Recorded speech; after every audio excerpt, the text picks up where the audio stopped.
আপনার রেশন কার্ডের সঙ্গে আপনার মোবাইল নাম্বার লিঙ্ক আছে কি না সেটা আপনি জানবেন কি করে? এটা খুব সহজেই জানা যায়, শুধু প্রসেস জানতে হবে। তো প্রসেসটা কি এটা জানতে হলে ভিডিওটা পুরোটাই দেখতে হবে, আর প্রসেসটা সেভ করে রাখবেন। আর আপনি যদি আমার চ্যানেলে নতুন হয়ে থাকেন, চ্যানেলটিকে সাবস্ক্রাইব করে পাশে থাকা বেল বাটনটিকে অল করে দেবেন। আর যদি ফেসবুক পেজ থেকে দেখেন, পেজটিকে ফলো করে নেবেন। তো চলুন ভিডিওটা শুরু করা যাক। এটা করার জন্য সবার প্রথম যে কাজটা করবেন, আপনার ফোনে যে ক্রোম ব্রাউজার আছে এটাকে ওপেন করবেন। ক্রোম ব্রাউজারে আসার পর এখানে গুগল দেখতে পাচ্ছেন, এতে ট্যাপ করবেন। এতে ট্যাপ করার পর এখানে সার্চ করবেন ration card mobile number link, এটা লিখে সার্চ করবেন। সার্চ করার পর সবার প্রথম এই যে ওয়েবসাইটটা আসছে এতে ট্যাপ করবেন।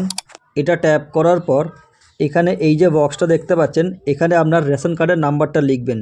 নাম্বার লেখার পর নিচে দেখতে পাচ্ছেন সার্চ, এটাকে ট্যাপ করবেন। এটা সার্চ করার সঙ্গে সঙ্গে এইখানে আপনি রেশন কার্ডের সমস্ত ডিটেলস দেখতে পাবেন। আর এখানে দেখতে পাচ্ছেন মোবাইল নাম্বার।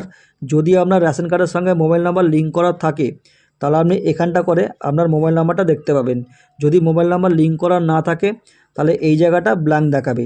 তখন আপনাকে বুঝতে হবে যে আপনার রেশন কার্ডের সঙ্গে মোবাইল নাম্বার লিঙ্ক করা নেই, তখন আপনাকে লিঙ্ক করতে হবে। তো রেশন কার্ডের সঙ্গে মোবাইল নাম্বার কীভাবে লিঙ্ক করবেন এটা যদি শিখতে হয় অতি অবশ্যই আমাকে কমেন্টে জানাবেন, তাহলে আমি পরবর্তী ভিডিও এটার ওপরে বানাবো। তো ভিডিওটা যদি আপনার একটু কাজে লেগে থাকে ভিডিওটা লাইক শেয়ার করতে ভুলবেন না। আর এই ভিডিওটা আমরা বন্ধুবান্ধবের কাছে আরও বেশি বেশি করে শেয়ার করে দিন, তাহলে তারাও এটা শিখতে পারবে।